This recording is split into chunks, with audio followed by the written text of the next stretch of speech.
안녕하세요. 우리 애들도 모르는 친구 전문가 이진숙입니다.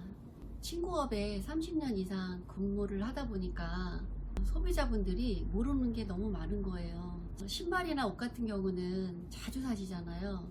근데 이분은 정말 어쩌다가 한번 사시기 때문에 도대체 뭘 사야 될지를 모르시더라고요. 그래서 제가 그런 부분들을 도와드려야 되겠다라고 생각해서 이렇게 영상을 찍게 됐습니다. 제가 오늘은 인견 제품을 준비해 봤거든요. 근데 인견 좋은 거는 다 아시잖아요. 흘린 땀을 바깥으로 내보내는 기능을 또 제일 잘해주는 게 인견이고, 같은 온도에서 만져보면 제일 차가운 게 또 인견이에요. 그래서 여름 소재로는 인견이 제일 시원한 소재로 우리가 많이 판매를 하고 있어요. 지금 여기 이렇게 제품을 제가 모아놨는데 저희 같은 전문가들도 여기에서 어느 게 인견이고 어느 게 폴리에스터인지 구분을 잘 못해요. 제가 처음에는 일단 인견을 구분하는 방법을 알려드릴게요. 이렇게 보시면 조직이 굉장히 여러 가지예요. 이런 거를 이제 리플 처리라거든요. 골지처럼 만들어 놓은 거. 그리고 또 어떤 제품들은 이렇게 부드럽게 또 해놓은 제품들이 있고요. 얘도 이제 리플 처리를 해놓은 거예요. 여러분들이 물건을 사러 갔는데 그러면은 이렇게 리플 처리 되어 있고 원단이 이제 폴리처럼도 보이고 이러는 걸 다 이제 인견이라고 해서 판매를 해요. 손님들이 이 원단이 인견인지 아닌지 제일 구분할 수 있는 방법은 품질 표시를 확인하시면 돼요. 보시면 어떻게 품질 표시가 다르냐면 여기에는 이제 폴리에스터 70%, 레이온 30% 이런 게 이제 폴리에스터랑 섞인 제품이죠. 그리고 또 이런 제품들 같은 경우는 안에 보시면 여기는 이제 레이온 100%라고 써져 있고요. 그리고 여기 이 제품 이제 보시면은 여기 이제 택을 보시면 요거 같은 경우는 이제 레이온 70, 면 30. 여기 이 제품을 보시면 이거는 겉감을 사카 리플이라고 돼 있죠. 폴리에스터라고 안 써 있는 이유는 뭐냐면 폴리에스터라 그러면 인견이 아닌 걸 아니까 말을 교묘하게 바꾼 거예요. 그러면 사커 이불이 인견인가 아닌가 헷갈리시는 거죠. 그래서 이렇게 애매한 이제 이런 말을 쓴 것들은 일단은 기본적으로 인견이 아니라고 보셔야 돼요. 우리 매장에서 8,000원에 파는 제품인데요. 얘는 지금 보시면 어디에도 품질 표시 없어요. 보통 이 모서리 부분에 품질 표시가 다 들어가 있어야 되는데 파는 사람이 그냥 인견이라고 팔면 파는 거고 폴리에스터라고 팔면 파는 거예요. 보셨듯이 그럼 폴리에스터랑 레이온이나 인견 뭐 이게 뭐가 달라 이러실 거예요. 근데 폴리에스터는 석유나 석탄에서 추출한 원단이에요. 그리고 화학섬유예요. 제가 요거를 살기 위해서 폴리에스터가 뭐지 하고 백과사전을 찾아봤더니 폴리에스터하고 치면 뭐라고 나오냐면 땀 흡수 안 돼, 질김 이렇게 나와요. 그러니까 땀 흡수가 전혀 안 되는 제품이 폴리에스터인 거예요. 근데 그런 제품을 인견인 줄 알고 사시는 분들이 의외로 많다는 거죠. 천연 소재를 써야 땀 흡수가 잘 되는 거는 제가 비교해 드리자면 여자분들 여름에 블라우스 입으시잖아요. 거기에 보면 품질 표시가 폴리에스터라고 돼 있을 거예요. 그러면 레이온으로 된 블라우스랑 폴리에스터 블라우스를 입어보시면 뜨거운데 나가보셔가지고 땀 한번 흘려보세요. 그 폴리에스터로 된 블라우스를 입으면 땀이 바깥으로 배출을 못하니까 몸이 끈적끈적거리고 불쾌해요.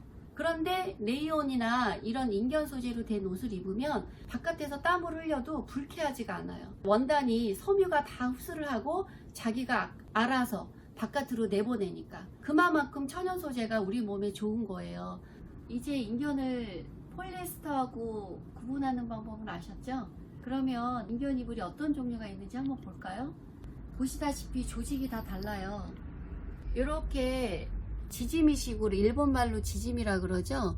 일부러 원단의 중간중간에 바람이 통하게 하면서 몸에 덜 달라붙게 하려고 만든 인전 이렇게 지짐이 원단이 있고요. 사실은 이렇게 젊은 분들이 부드러운 걸 좋아하셔서 그렇지 그 전에 같은 경우는 이렇게 리플 처리라 그러죠. 원단을 일부러 오돌돌돌하게 해놓거나 이런 식으로 공기층이 형성이 되면서 몸에 최대한 덜 달라붙게 하려고 조직을 삼중직으로 하거나 아니면 리플 처리를 하거나 요것처럼 골지게 해놓거나 그리고 이제 이렇게 누빔을 많이 해놓거나 그런 식으로 제품을 만들어요. 그거는 고객분들마다 원하는 게 달라서 그렇거든요. 어떤 분들은 부드러운 걸 원하니까 이렇게 부드럽게 짜고 또 어떤 분들은 고실고실한 걸 원하기 때문에 조직을 일부러 이렇게 만드는 거예요.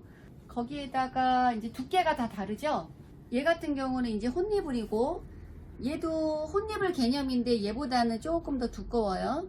그리고 얘보다는 이 삼중직이 좀 더 두껍고요. 이렇게 솜 한 장 들어간 여름 차렵 형식으로 또 물건을 만들었어요. 이제 그 이유는 뭐냐면, 예전에는 이제 여름 이불 하면 한여름에 선풍기밖에 없었기 때문에 이런 혼이불이 제일 많이 나갔거든요. 그런데 시대가 이제 바뀌면서 가정에 에어컨들을 한 대씩 놓기 시작하면서 이런 혼이불보다는 살짝 두꺼운 이불 종류들이 더 많이 나가요.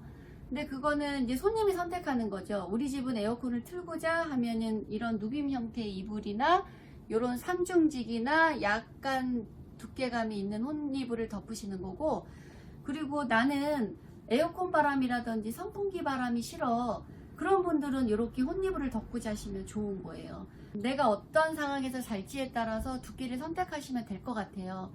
그 다음에 이제 까는 거는 어떻게 하시면 되냐면, 사실은 덮는 것보다 까는 게 더 중요한데, 이제 까는 거는 인견으로 만든 제품들이 이제 모양은 여러 가지일 수 있으나 이렇게 잘게 누빈 얇은 형태의 충무 누비 패드가 있고요. 잘게 누벼서 좋은 점이 몸에 닿는 면적이 별로 없으니까 더 시원해요. 근데 젊은 사람들은 이게 까끌거리다고 싫다 그러는데, 사실은 천연 소재이기 때문에 인견 제품 같은 경우는 민감한 피부나 아토피에도 좋거든요.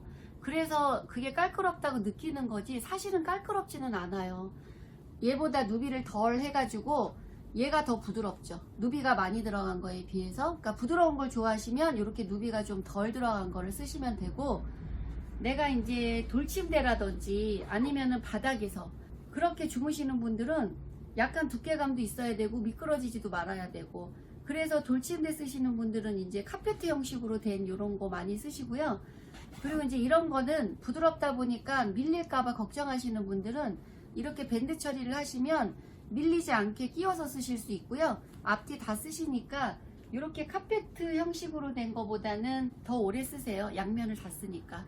그래서 본인의 이제 피부가 부드러운 걸 원하면 부드러운 거, 가실가실한 거 원하면 가실가실한 거 선택하시면 될 것 같고, 두꺼운 것도 상황에 맞춰서 구입을 하시면 될 것 같아요. 지금 이렇게 설명을 들으셨으니까 이제 매장에 가셔도 당황하지 않으시고 내가 원하는 제품을 구입하실 수 있으실 거예요.